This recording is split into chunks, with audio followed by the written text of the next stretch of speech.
On this episode, we're going to discuss the official nominations for the Crunchyroll Anime Awards, Sydney Sweeney being in final talks to star in the live-action Gundam film, and MyAnimeList being sold to an AI company.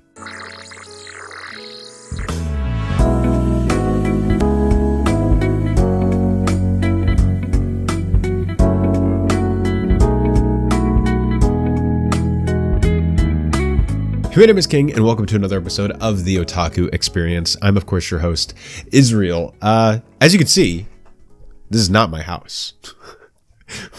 Where am I? I moved again. I feel like, I moved over 2 years ago last time, so it hasn't been that, or it's not like it just happened. Like, it's been a while. I am, as I've mentioned before, I'm engaged.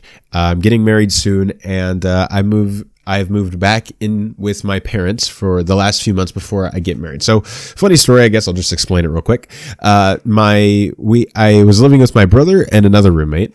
My other roommate, not my brother, but the other one, got a job offer in Colorado. So he said, that's my dream state. I've always wanted to go there. So peace out. He didn't just leave. He left a month later, but he put in his notice.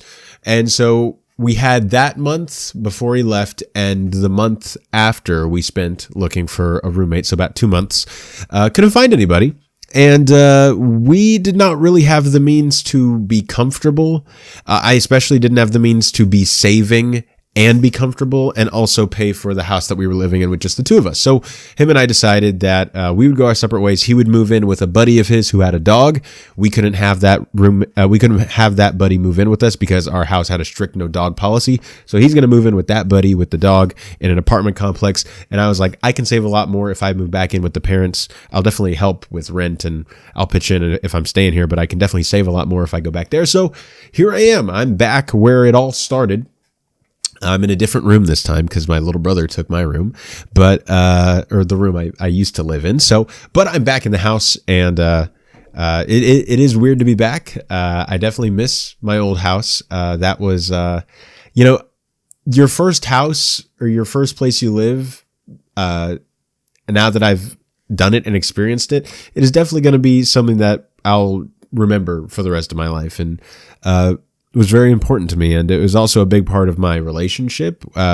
Me and my fiance started dating just a month or two after I moved into that house, and we've been together so the entire time of our relationship. If she came over or we hung out at my house or we watched a movie or just for anything at all, that was my house. And now it's weird whenever she wants to come by and there's 5 people. Well, not that many. There's 3 other people in the house, and it's just, it's a lot, and 2 dogs, so it's a lot louder for sure. But we're still in the chaos of moving stuff in. I still got a bunch of boxes in the living room because my brother came here for a few days, then he's moving out. So he's moving out in a couple days. But I have everything I need. I'm fully set up. We're just waiting for him to take a lot of his stuff, so that way it's easier for me to go through the boxes. So I'll be completely fully set up probably by the end of next week, but I am fine right now. It took me a little bit to get used to sleeping in here and waking up in here, but other than that, yeah. I mean, overall, it's nice. I'm closer to my fiance's house. I'm closer to my job. It's actually a complete benefit, in every way. I'm just being a spoiled brat because I missed my privacy and I missed my peace and quiet, but it's all right. But anyway, so there's that. That's why I'm in a different location. I could have just said I was in a different room in the house and lied to you, and you all probably would have been oh, okay. Or I could have just not addressed it at all, and you guys would probably be that's weird. He looks in it like he's in a different place. Oh well. But I felt like y'all needed to know, and so I just wasted a bunch of time. I don't even know how long that took. But anyway, before we get started in the big stories for this past week, I want to talk about this. So something that came out, I think it was last week, or maybe it was the week before, March 26th, I think. Yeah. So that was, I think, last week, honestly. Was that? Yeah.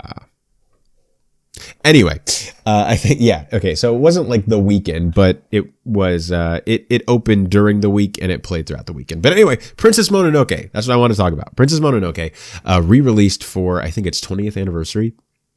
or it may be longer. It could have been 25 years, but it was something like that. It released for an anniversary, 4K restoration, played in IMAX.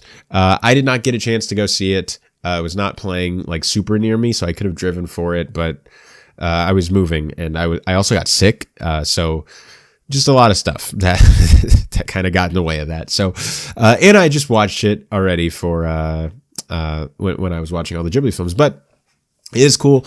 Other than Grave of the Fireflies and My Neighbor Totoro, when you put them together, Princess Mononoke is my favorite Ghibli film. So it is cool that it was back in theaters like right after I saw it. But it played in about 330 theaters. Very, very, very limited release. I think it only played on IMAX screens, like exclusively. It didn't play anywhere else. Like a lot of posters and trailers will say, see it in IMAX, but they'll play in regular theaters. This did not do that. It only played in IMAX. But it ended up making about $4 million in its opening weekend in just those 3 theaters, which is just insane. It had one of the highest, if not the highest, per theater average of that weekend, which is just insane. I think it just shows that if they had an actual wider release, I think you would have seen more people show up. It ranked number 6 at the weekend box office. I'm not even showing you the screen. I thought I was. It ranked number 6 at the weekend box office. Now, granted, that's not like a super big achievement. The box office has been buns right now. It's been awful. But, it still did really well. It made $2 million on Friday. And, $1 million on Saturday, 920 on Sunday. This doesn't really happen for movies with that low of a theater count. Like now, if this movie opened in like 1,000 theaters, something like that, and only opened to this much, it'd be like, but the fact that it did that, it showed that people really wanted to go. People really wanted to see it. There's like a whole generation of kids that have never seen a lot of these movies in theaters because they were too young or they weren't born yet or whatever. And they've seen these films. They've grown up with these films now, and they finally have a chance to go back. And so they took that opportunity, and people were excited about it. And so I wish that this did get a wider release, so that way it was playing near me, so that I could go see it much more easier. But overall, this is just amazing, and I'm just happy to see that people, there's still a craving for Studio Ghibli, unlike any other anime, whether we want to talk about Shinkai, whether we want to talk about anything. The only thing that really rivals it is Demon Slayer, but that's like a completely different thing because that's like a mainstream like action franchise. That's like a anime blockbuster. It doesn't really count. Whereas Ghibli's films, I guess you could call Princess Mononoke like an action epic or something like that, but it's definitely different. It's definitely a much more like art house film, acquired taste type of thing. And so the fact that many people showed out to see it while it was in that few theaters, because most movies, when they get a wide release, we're talking like 4,000 theaters. That's a wide release. Now that's on the upper end of a wider release. Like the lower end of a wide release would be like 2,000, 2,500. This opened in 330 and it made that much. It's just mind blowing. So, sorry, I'm still recovering from my sickness, and so I have a bit of a cough. But overall, just an amazing success for Princess Mononoke, an amazing success for Studio Ghibli. And I did want to talk about that just because I thought it was cool. I hope that you guys had a chance to see it. And what'd you think? It's that time of year. It's time for the big anime awards to happen. The Crunchyroll Anime Awards. Now, usually, these awards happen way earlier on into the year. I have no idea why they're happening this late. I mean, I do. The reason why, I was just being facetious. If you don't know me, hi, I'm blunt, and I say things like that, even when I know, like, come on. Okay, but if you don't know, the reason why that the Crunchyroll Anime Awards are this late this year is because they are overcorrecting for a really stupid mistake that they made, I think, a year or two ago. I forget if it was the last Anime Awards or the year before that. But in one of the more recent Anime Awards, they changed the rules and made it so that the shows that aired in fall were no longer eligible for that season. So, like, if you had a show that came out in fall of 2022, it was not eligible for the 2024 awards. Or the awards that took place in 2023 that celebrated the 2022 anime. Instead, they would take anime from fall 2021 and go through summer of 2022, and that would be your season. People didn't like that because it's stupid. And now they're overcorrecting by taking longer into the year for this one awards. I think next year it's supposed to go back to normal. I think. I hope they don't keep this. But they're doing this so that way they can include, I think, like 5 seasons worth of anime. And since there was so much more anime, I believe they needed more time to give the judges and things like that room to watch the shows and nominate and things like that. And I could be wrong, but I believe that is why, and that's at least my understanding. There's also the possibility that they want to include shows that go from fall and that are too core, that go from fall into winter and play throughout winter before they start nominating stuff. And that could be a possibility too, but I don't think any shows that were nominated did that. So that's why I believe it's the other reason. But anyway, so it's the big awards, Crunchyroll Anime Awards, and they have announced a few things, and there are a few notable things here. A lot of it is what I predicted would be the case, like the front runner, the potential upset, things like that. There is one big snub that I was surprised to see missing. I didn't think it had a chance in winning at Crunchyroll, but I was just surprised that it wasn't even, it didn't really have a big showing. And then I'll give my overall thoughts. I'll talk about who I would vote for in each category and things like that, because I did vote already. And with the thing about Crunchyroll is you can vote every day. You can vote multiple times. I'm not doing that. I voted once and that's it. But anyway, here we go. I'm going to use Variety for this because they have a pretty decent website for this. So we'll just start with the nominations. And remember, the award ceremony is set for May 25th in Tokyo. I believe that's going to be like the 24th. It depends on what time of the day that they do it in Tokyo. It'll probably be like 4 a.m. again, like it was a couple years ago. But you can vote now through April 14th, and then, we'll actually see the winners in over a month, which is still crazy that it's this far out. But anyway, so here are the nominees for Anime of the Year: Dandadan, Delicious in Dungeon, FRIEREN Beyond Journey's End, Kaiju Number 8, Solo Leveling, and The Apothecary Diaries. Now, one thing that I think a lot of us are noticing that has been omitted, and this is where the big snub takes place. It depends on if you want to call it a snub. I think some people will probably be like, I didn't expect it to be nominated. And once again, I didn't think it would win. I didn't think it had a chance in winning, but I am a little bit surprised that it's not even there. The Dangers in My Heart Season 2. It's completely missing. And it shows up in a couple other categories, but it just did horrible with these nominations. And remember, the judges nominate the show. This isn't, the winners are audience voted, but the nominees are judge voted. So these are supposed to be people who are not, impacted by recency bias or whatever. It just shows that the people that Crunchyroll selected just didn't really care for Dangers of My Heart Season 2, at least compared to these other shows. Now, the ones I expected to be here were Dandadan, which I think is the frontrunner, FRIEREN, which is my second pick, Solo Leveling, I think is the upset candidate, so there's that. And then I would also put The Apothecary Diaries there because Season 2 is airing, and I thought that would definitely help it out in case, judges or voters forgot about it. Now, the two that I didn't know if Dangers in My Heart would be there, because Kaiju Number 8 was definitely like my number 7. It was up there. Like, these were all in the top 7 for sure. So I was not surprised with really any of these nominations. I probably would have expected Kaiju Number 8 to be out and Dangers in My Heart to be there, purely because Delicious in Dungeon was a super big show. But yeah, overall, like, once again, I didn't think it had a chance in winning.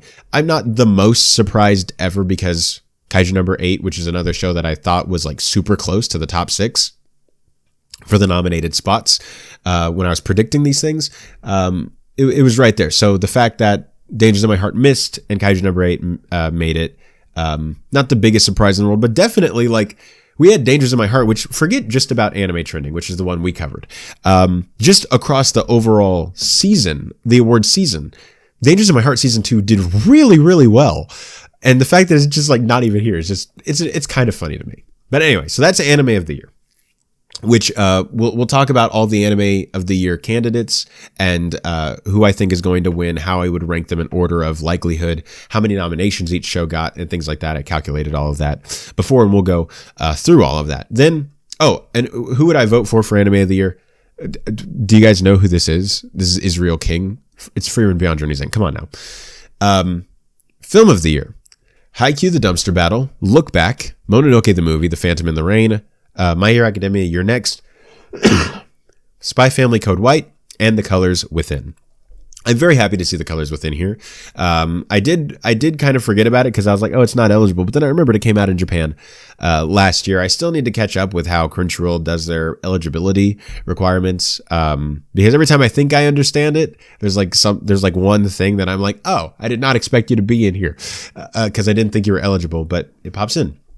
So for this, who I'm voting for and who I think will win, I think will be Look Back. I would also vote for Look Back. But it is nice to see The Colors Within here, like I said. And I think that's really it. Everything here is what I would expect. There isn't any Rascal Dreams of movie here, which I guess may be a little bit surprising. Instead, they have My Hero Academia, which isn't the most surprising either. I mean, this is Crunchyroll. They do love their shonen, and My Hero Academia, I remember when it started, just like swept everything. So there's that. Going over to original anime, I haven't seen any of these. Bushigiri, Girls Band Cry, Jellyfish Can't Swim in the Night, Metallic Rouge, Ninja Kamui, and Train to the End of the World. The one that I think would win is... Sorry, guys. My throat is very dry. Give me 1 second here.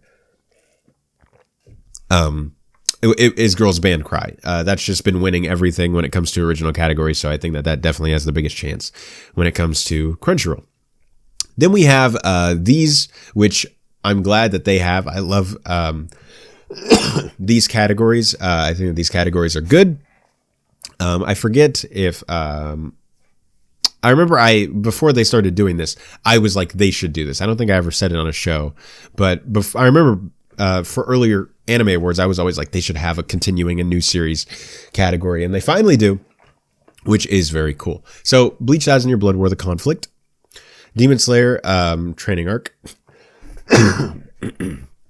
My Hero Academia Season 7, One Piece, Oshinoko Season 2, and Spy Family Season 2. The one that I would vote for in this is Oshinoko Season 2, and what do I think is going to win? It could be One Piece. Bleach, I would say, but Bleach just never gets any love at Crunchyroll. It just continues to get ignored every time there's like any category. It always misses in big categories. Bleach just always underperforms for some reason. But I would probably put it between One Piece and Oshinoko. Demon Slayer just didn't have the big talking about it in the pop culture space and the relevance that it had because it was a training arc. There wasn't a whole lot of stuff that people were talking about, so I don't think they would vote for that. Same thing with My Hero Academia Season 7. I think that people will definitely vote for it a lot more when it finishes this year. And I don't even remember people talking about Spy Family Season 2 at all. I kind of forgot that came out. Anyway, more talk has happened about the movie rather than the second season. So I think it's between Oshinoko and One Piece. I would vote for Oshinoko. Best New Series. We have Dandadan, Delicious in Dungeon, FRIEREN Beyond Journey's End, Kaiju Number 8, Solo Leveling, and The Apothecary Diaries. If you notice, all Anime of the Year nominees. And this is where the interesting thing is, every show that is nominated for Anime of the Year Crunchyroll is a first season, which is very interesting.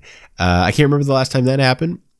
Usually they'll have a couple sequels, and they'll also have new shows. But this is the first time, at least in a few years, where every show that was nominated for Anime of the Year is a new series. So between this, whoever wins this, because this will happen earlier on in the night, whoever wins new series, whether it's Dandadan or FRIEREN, that's winning Anime of the Year. You can't cut it any other way. I think it's going to be Dandadan. It could be FRIEREN. I hope it's FRIEREN. That's who I would vote for. But this is one early on in the night that you should keep an eye out for. To see like once they call this category, it's like, okay, I know who's winning. Like you could turn off the awards after that. It'd be weird. Could you imagine if like new series went to like FRIEREN and then Anime of the Year went to Dandadan or vice versa? Like that'd be such a weird like split to happen, but I guess nothing's impossible, but I don't know why audiences would vote for that. Then we have opening sequence, Kaiju Number 8, Mashal, Oshinoko, Solo Leveling, Dandadan, and One Piece. This is easy. It's going to be Dandadan with a second place being Mashal, but Mashal just overall has underperformed in this category across the overall season. which is weird to me, but I would give it to Dandadan because that song is just super popular, and it's the one I would vote for as well. Then we have ending sequence, Ranma 1/2, which I was very happy to see. I was sad, as you can see here, that there is no FRIEREN, because both of those ending sequences are like the best of the year. But I was happy to see Ranma 1/2 here because I did think that that was a very underrated ending sequence. So then we have Oshinoko Season 2, The Elusive Samurai, Kaiju Number 8, Solo Leveling, and Dandadan. I think this will be Oshinoko Season 2. I think that's just been solidified over the overall season. Not one I would vote for, but I think that that is what's going to take it. I don't care about the genre categories. You guys already know. Then we have animation. We have Dandadan, Delicious in Dungeon, Demon Slayer, FRIEREN Beyond Journey's End, Kaiju Number 8, and Solo Leveling. I think this is going to go to Dandadan, but it is a little bit split. Demon Slayer usually takes this category. I feel like Demon Slayer shouldn't even be eligible anymore because it's won like every time. But I do think it would go to Dandadan, and that's the one I voted for. But if there is an upset, it would be Demon Slayer. I wasn't coughing this much earlier today, but then again, I haven't really talked that much today. But well, I've talked, but I've had conversations with people, so they always talk back. But and I'm talking all alone here. My throat's getting very dry. Hold on, guys. I got cough drops. All right, moving on. Best background art: Dandadan, Delicious in Dungeon, FRIEREN Beyond Journey's End, Demon Slayer, Pluto, and The Apothecary Diaries. I think for this one, it's between FRIEREN and The Apothecary Diaries. And I voted for, and I think what will win is FRIEREN Beyond Journey's End. In character design, we have Dandadan, Delicious in Dungeon, Demon Slayer, FRIEREN Beyond Journey's End, Kaiju Number 8, and The Apothecary Diaries. So for this, I would vote for Dandadan. I think Dandadan will win. But if it doesn't, I could see it going to either Delicious in Dungeon or The Apothecary Diaries, but I do think it will be Dandadan. Then, Best Director, a category that I am always very happy to see. We have Fuga Yamashiro, Dandadan, Haru Sotozaki from Demon Slayer, Kiichiro Sato, FRIEREN Beyond Journey's End, Megumi Ishitani, One Piece Fan Letter, Norihiro Naganuma from Apothecary Diaries, and Yoshihiro Miyajima from Delicious in Dungeon. And I would vote for FRIEREN, as you guys know. What will win for this one is between Dandadan and FRIEREN. I would hope FRIEREN, but this is one of the ones I actually don't even know where I would lean in terms of the winner. I won't be surprised if either gets read, but I guess I'll lock in FRIEREN. I guess I'll just say that for now. I'll be optimistic. Main character, FRIEREN Beyond Journey's End, from FRIEREN Beyond Journey's End, Kafka Hibino from Kaiju Number 8, Okurun from Dandadan, Mao Mao from The Apothecary Diaries, Momo from Dandadan, and Sung Jinwoo from Solo Leveling. For this, I would vote for FRIEREN, duh. But who will win? I would hope FRIEREN. That's like me with every category. I would vote FRIEREN. I hope it's FRIEREN, but it could be this. For this, I think it is probably going to go to Okurun, but we shall see. Then in supporting character, we have Fern, Himmel, Jinshi, Seiko, Senshi, and Turbo Granny. I'm surprised Turbo Granny is here, genuinely, but whatever. It's fine. I would go for Fern, who will win. Guys, after Anime Trending, I'm going to say it's going to be Himmel. It might be Himmel.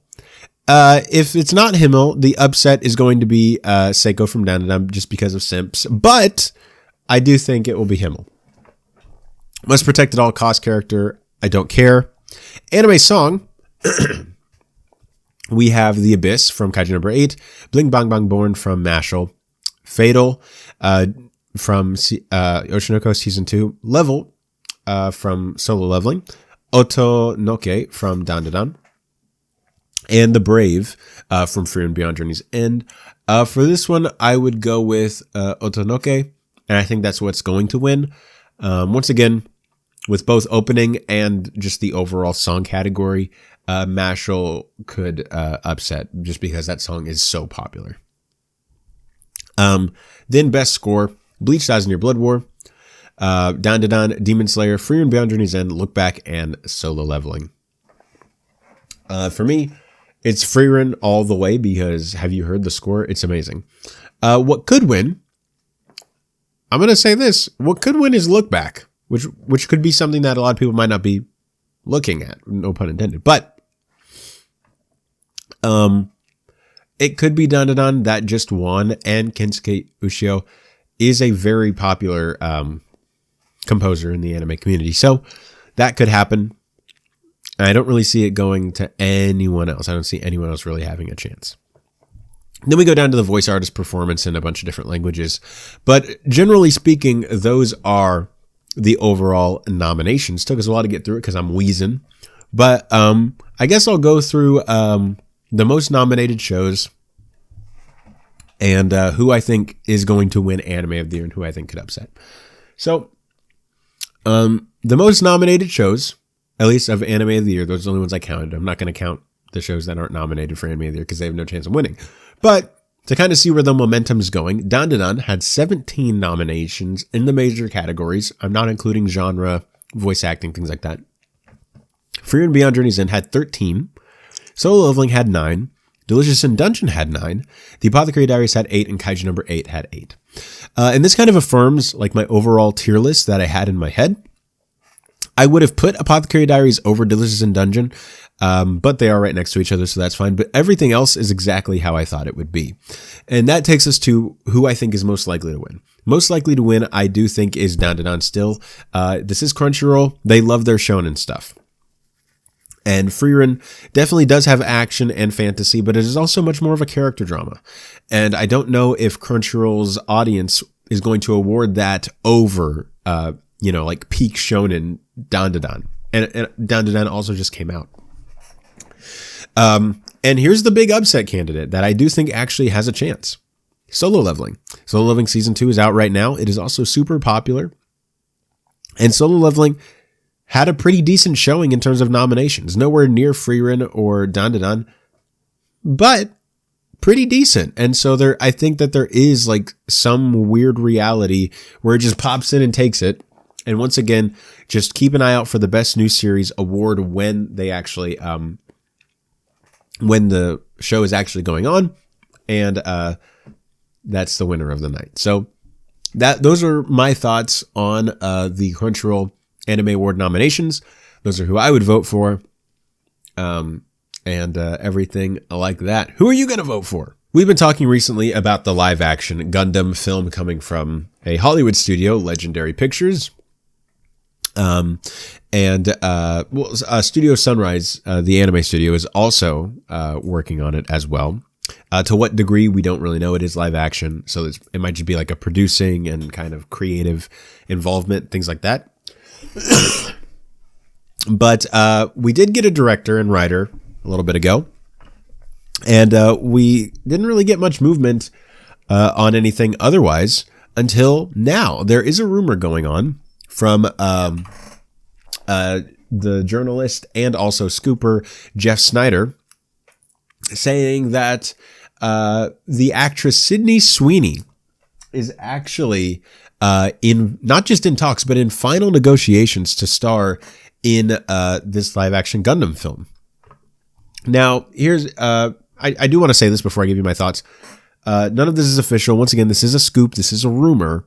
Now, I think it is credible. I think this is most likely true, which is why I'm talking about it. But there is that, take that with a grain of salt, as you will. Sydney Sweeney, personally, I think she's perfect for this. We need it in this kind of film, like it's a Gundam film. We need a badass, young, attractive pilot, because that's how Gundam works. Okay, that's just what you have in Gundam. She also is not just that. She's not just like eye candy for, the guys and girls, and things like that. But also, she has range. We've seen her. She can she can act. We've seen it in Euphoria. We've seen it in things like Anyone But You that she did recently with Glenn Powell, in Immaculate, not Madam Web, but she's definitely done a few, and she can show that she can do, drama, comedy, horror. She can do all those things, which I think definitely helps out as well. Like, it's not just like, oh, we're just going to get like, like someone who can't act just because they're popular. No, she's actually talented. And on top of that, she also, just from a business perspective, she has broad appeal. This is a great business decision. She's very popular with younger audiences. She's popular with men and women. We talked about why, mainly physically, but whatever. But she is super duper popular. And people love talking about her on social media. And I mean, just like recently, people are talking about how she called off her wedding. And everybody's like, oh my gosh. And it became like a whole thing. Like, people love Sydney Sweeney. They love talking about her. And I think that her being in this film could really benefit the film.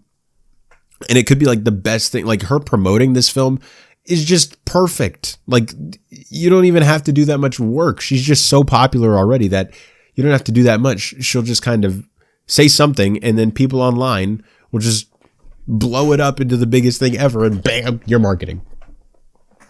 So that's from a business perspective. And as I already said, she has range. So I think that, in terms of her ability as an actress, heck yeah, man. I genuinely think that this is a great decision.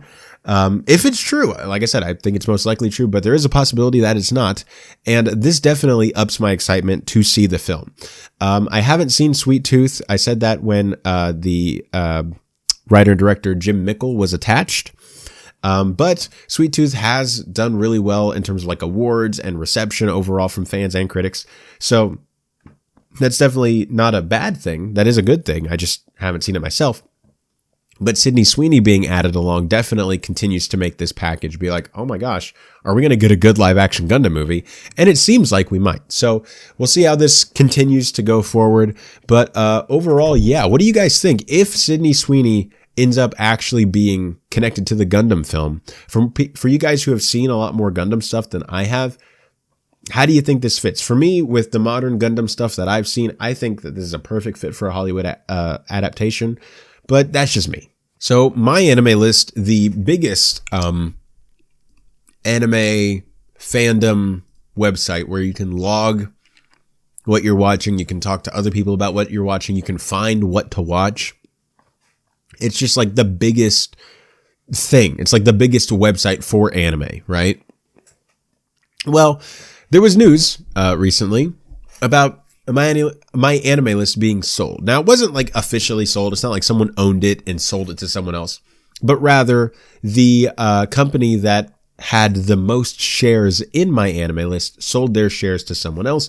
Now that person has the most shares in MyAnimeList, and thus they have the most control over it because they have the most money invested in it and they own most of the company. So there's that. But MyAnimeList has been sold from Media Do to Tokyo-based company Web3 and AI company Gaudi.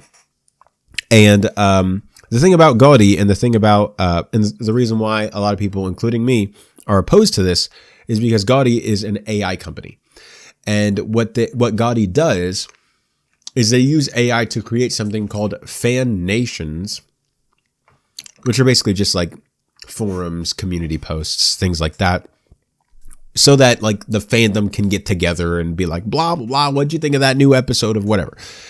For me, when I always thought about MyAnimeList, and it wasn't perfect, I definitely had issues with some parts of MyAnimeList. Like the UI, I always thought could be better and things like that. But the great thing about MyAnimeList was the community nature of the website. It still somehow felt like a community-owned website, and like it was small and run by anime fans for other anime fans. But now I fear that will be completely lost or feel completely lost with this new,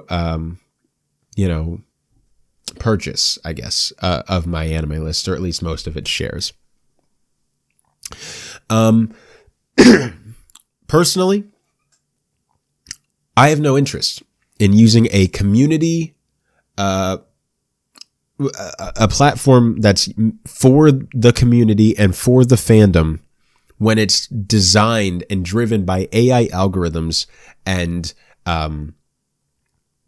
robots and whatever, and prompts rather than created by people. These are supposed to be community spaces, which people should create community spaces because the spaces are for people and not for AI. Now, I'm definitely an anti-AI person overall, but that doesn't mean I don't acknowledge parts where AI can be okay. Like the parts where it comes to the data that they're going to use for shows. When it comes to writing out the synopsis, when it comes to writing out the date in which it aired and who's the producers and all that information that you just see when you load up a show, like all the stats about it. Okay, yeah, have AI run that. That's fine.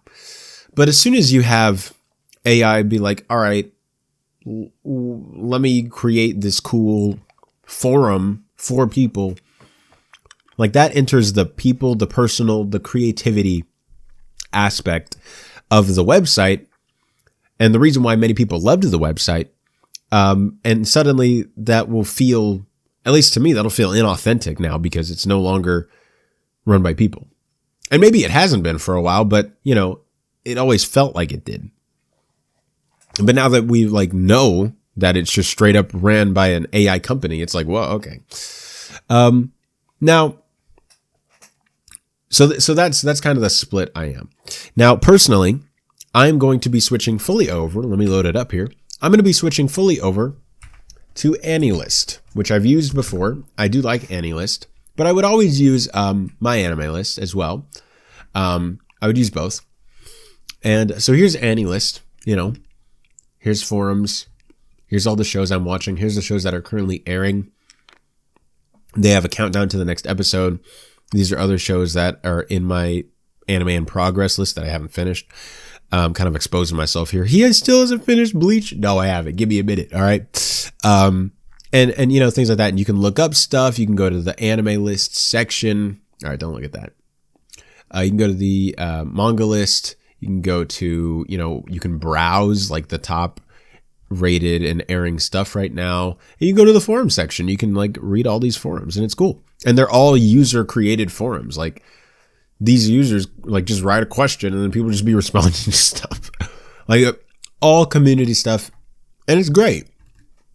It's not perfect, but it is overall just a great platform and a great experience. And so I'm personally going to be switching all the way over to there now rather than using both because I liked different parts about each website. Now I'm going to be switching primarily over to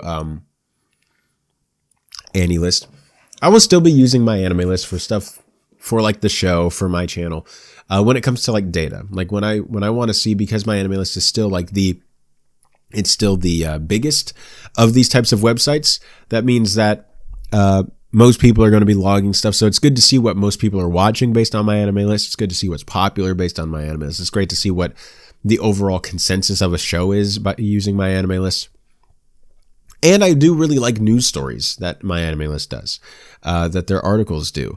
As long as those don't end up being written by AI, as long as those stay written by people, I'll be reading those.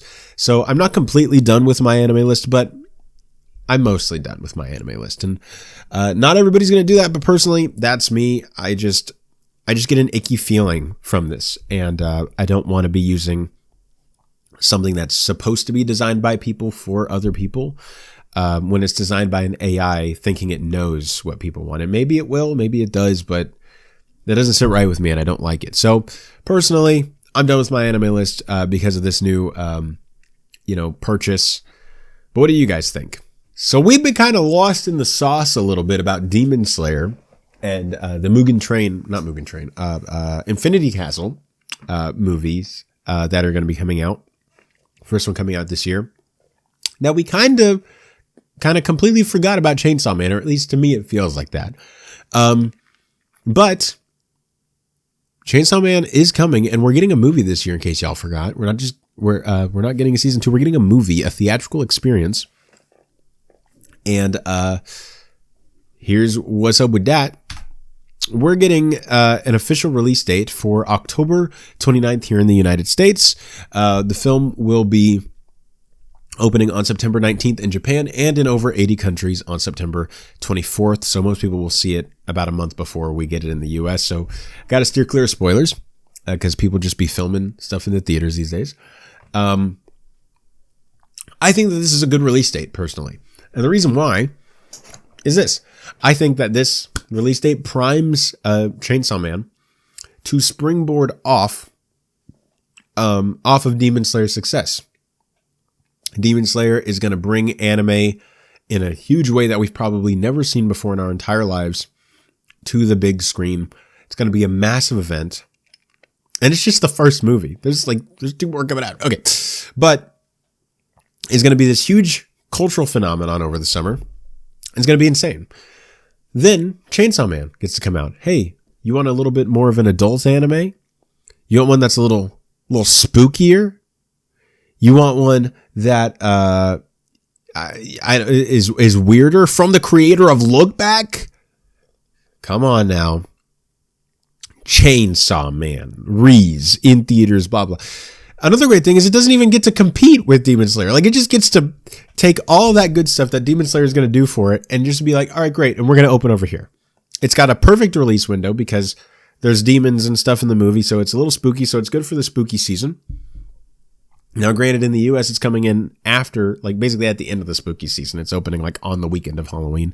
So I don't know how long it's going to be going after that. But generally, it's all right. It's in a pretty decent spot. And I think this movie is now primed to be as successful as it can be, assuming it's good. I don't think that this is going to be anywhere near as big as Demon Slayer. Demon Slayer is much more mainstream, is much more appropriate for younger audiences. Chainsaw Man is older, it is more mature, it is more violent, and just overall more inappropriate, and it's scarier. So I don't think that it'll be as big as that, and it's also just not as well known. But this is going to be a perfect spot for this movie. And I think that this is a great business decision. I always assumed it would come out in the fall, but that's a really good spot for it. Because this is really close to when Demon Slayer, I think, will be probably leaving theaters or getting close to it. So Demon Slayer will be ramping down and then bam, Chainsaw Man. It's great. Great business decision. Super duper smart. I think primed for this movie to be super duper successful. We didn't just get that release date. We also got this. So Dandadan Season 2 is coming out this year. And we know that. But they're actually treating the premiere of Season 2 of Dandadan like how they treated the premiere of Season 1 of Dandadan. They're doing a theatrical premiere of the first 3 episodes of Season 2 on June 6th. It says right there in North America. I don't know when it's playing anywhere else. I guess Europe on June 7th, but I don't know. So I guess in Japan it'll probably be quite a bit earlier. But anyway, so there's that. And this is following the model of the first season, which was extremely successful, which I get it, because the first season followed the model of Demon Slayer, which was extremely successful, so I get it. This is a great source of revenue up front. They just get to make a bunch of money at the very beginning before the show even, fully airs. That's good. It also gets the fandom to be talking about it. Gets it to be this huge thing. Keeps anime, in the spot for theaters. I think this helps prime for Demon Slayer. So Dandadan is helping Demon Slayer, is helping Chainsaw Man. It's just great. And I think this is a great way for the community and the fandom, because the people who get to go early are going to be like, I know something you don't, unless you read the manga, but I know something you don't. I've seen the first 3 episodes and you haven't. That's epic. That's how I felt when I watched the first 3 episodes. Now, granted, the downside is you then have to wait a month for the show to actually air. And I remember that was excruciating in the first season because I wanted to see where it went, because they ended it right at the best spot. But there is that. And I think that that's just great. And so we have 2 release dates that are both doing fantastic and that are both set up for great success. I love when the anime industry does stuff like this. This has been a really good freaking news day.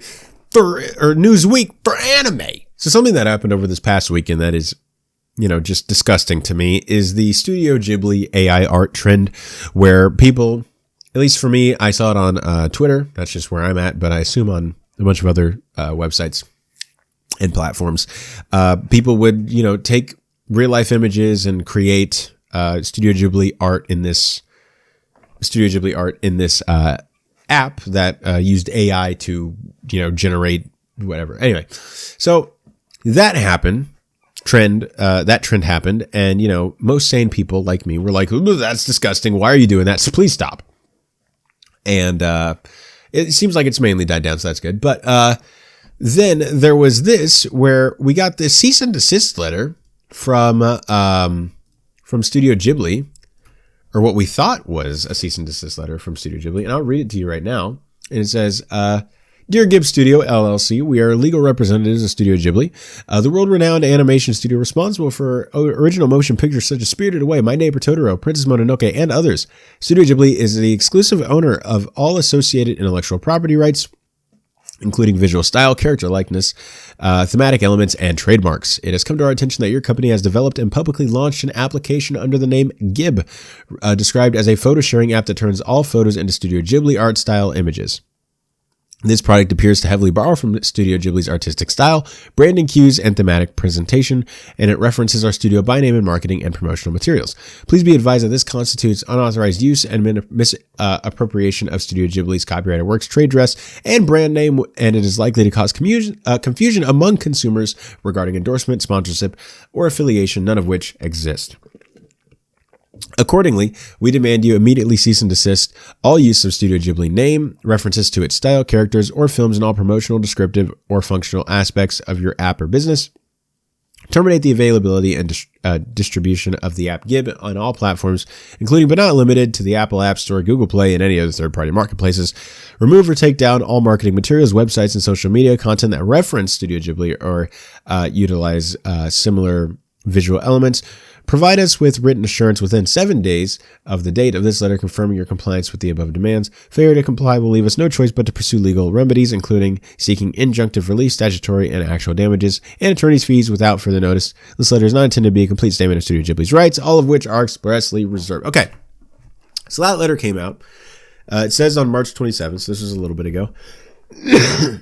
And people saw this and were like, "Oh my gosh, Studio Ghibli, they got mad. They're here, they're queer, they're mad." I don't know why I said that. Anyway, it has nothing to do with this story. Okay. And it was interesting is that the user who started the trend and created the app, I believe,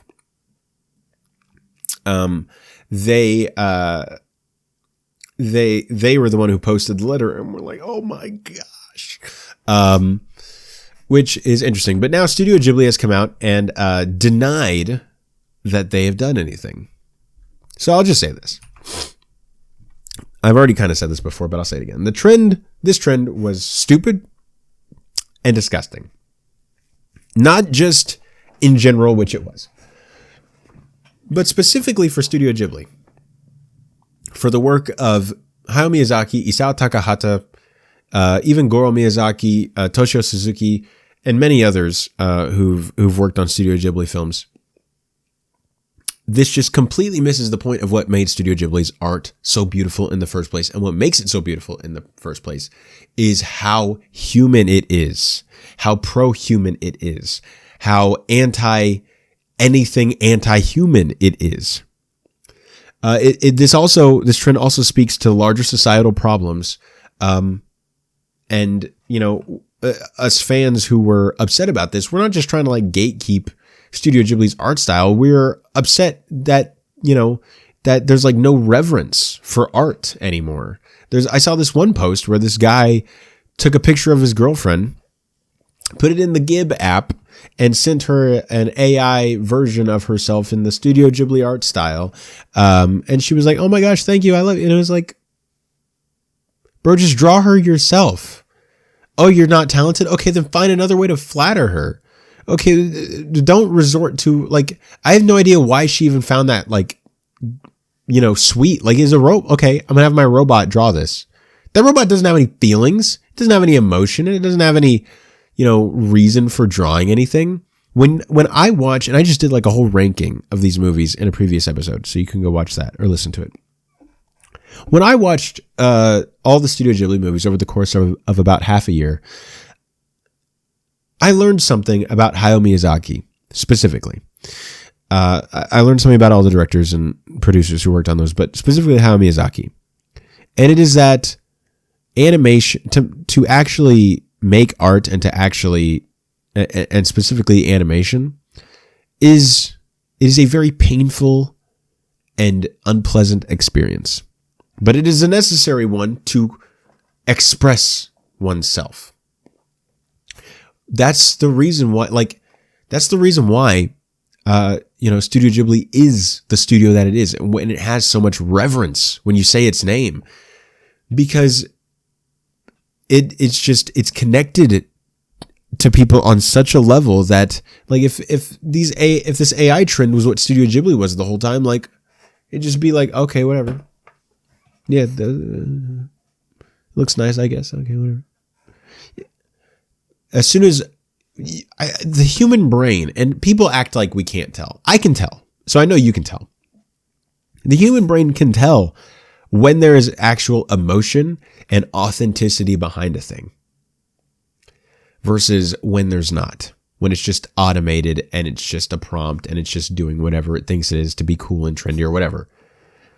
There's no actual soul or purpose behind any of this. There's no pain that you're trying to express. There's no thought or idea that you are so utterly torn about and needing to express, but have no other way to do it than creatively. It's just like, oh, I like the Studio Ghibli art style, whatever that is. Let me create an app that makes that, and bam, there we go. Wow, we did it. It's horrible.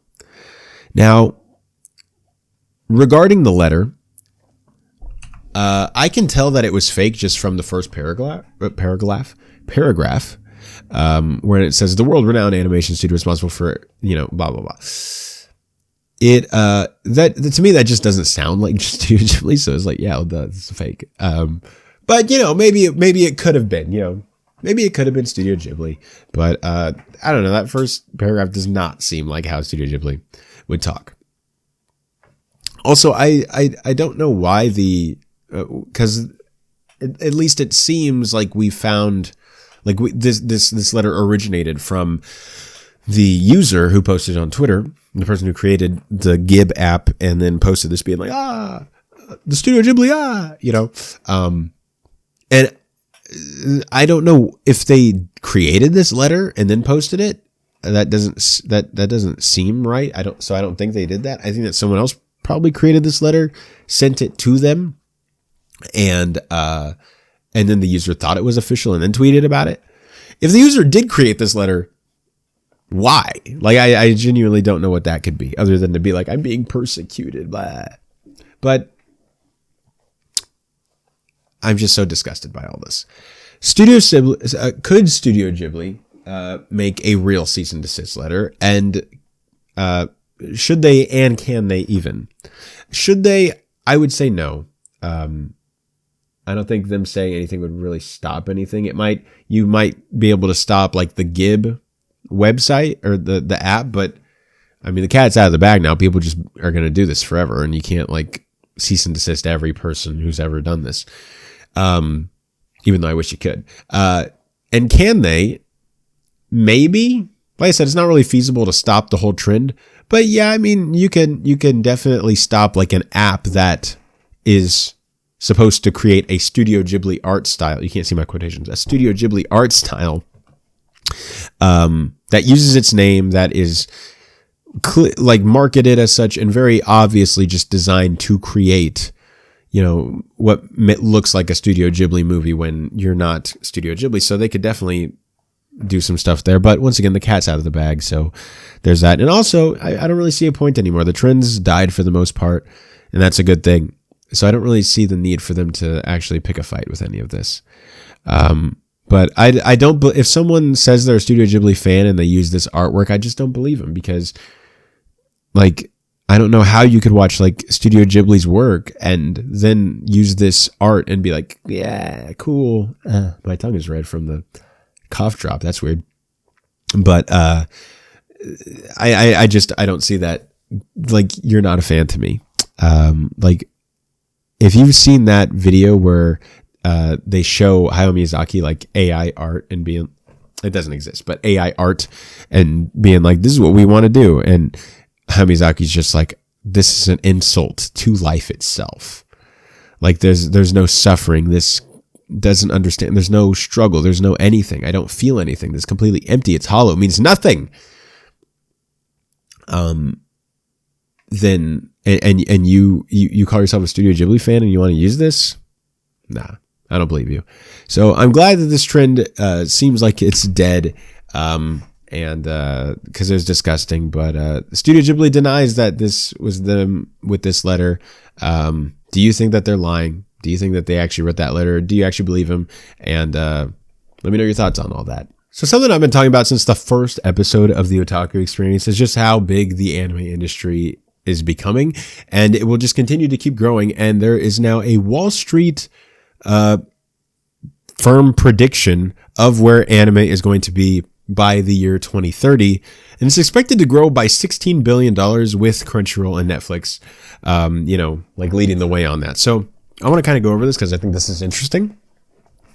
And so Bernstein, a research firm from Wall Street, estimates that Netflix shares about 42% of the anime streaming market, Crunchyroll about 40%, and everything else at 18% of the shares. So the big thing that they're talking about here is the competition between Netflix and Crunchyroll. It's a little interesting because for the most part, it seems like it's dying down. Like they're not like fighting, like they used to. Like for a while, Crunchyroll had exclusive access to Black Clover, and then Netflix got the movie. And Crunchyroll had exclusive access to the original One Piece anime, and now Netflix has the live action and the new reboot, things like that. But overall, it seems like it's dying down. I mean, we just had Dragon Ball Daima, Dandadan. I feel like there's bigger shows, but we've been seeing this where shows are premiering on both networks, both services, and I think that is overall a good thing that exclusivity is dying down. It's bad for, I guess, them, but it's better for the community. Netflix's their overall streaming revenue was about double, according to their estimate, was about double of Crunchyroll's, meaning most of the younger audience uses Netflix when they watch anime rather than using something like Crunchyroll. Whereas Crunchyroll keeps up with Netflix, but not just by anime streaming revenue, but by merchandise licensing and production. Crunchyroll is very big in the merchandise, not just for their brand, but for shows that they're working with, that they're licensed with, making figures, making hats, all those things. And just in sales of all their merchandise, they made about $1 billion in 2023. And on top of that, Crunchyroll is also very involved, much more so than Netflix is, in anime productions. Netflix, will pay money and then distribute the show, whereas Crunchyroll is like involved and is like making stuff. So there is that. Now, it's not all sunshine and rainbows. There are still definitely big problems with these two. Netflix, for example, when it makes shows, which it doesn't do it as often as Crunchyroll, but when it does make a show, they give them big budgets, which is cool because it's like, oh wow, a big budget, yay! But the budget very rarely ever, if at all, trickles down to the staff working on the show. Rather, it goes just about all to the production companies themselves. This is something that we've heard. We've heard allegations against Netflix from people working on these shows that's what's happening. And Netflix denies that, but, they don't really have receipts to kind of prove that. Crunchyroll, on the other hand, is no longer asking for exclusive streaming rights for one show But when they now ask for exclusive streaming rights, which overall that has gone down a bit, as we talked about, they will no longer ask for just the rights to one show. They'll ask for an entire IP. They'll ask like, hey, we don't just want that season of the show. We don't just want that spinoff. We want that entire franchise. So that when someone wants to watch, I don't know, just pick a name out of thin air, Bleach, all of Bleach is on Crunchyroll. It's not, but just like, go with me on this example. So overall, that's kind of what they're saying, that overall the anime streaming market's profit is growing by a lot, and it's going to keep growing by a lot. There are definitely issues happening with Crunchyroll and Netflix, but there are some good things. Like overall, they definitely have a huge share, each of them, and so they take up 82% of the entire anime streaming market, just them two. So that definitely gives them a lot of control over a lot of stuff.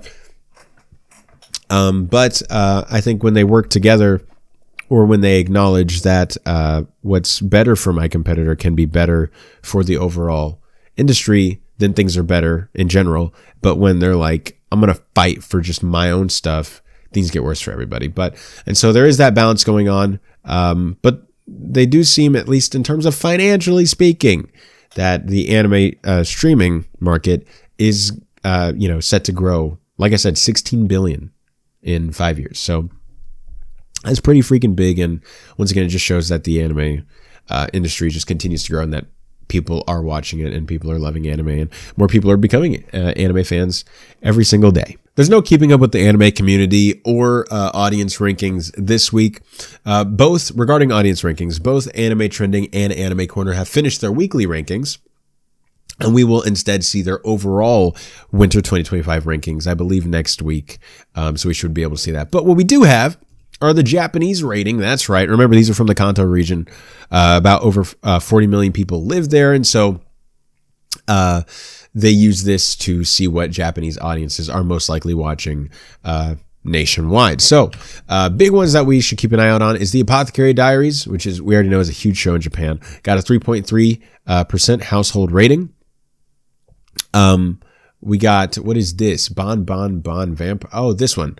Yeah. So this got, this was the finale, and this got 2.8% household rating.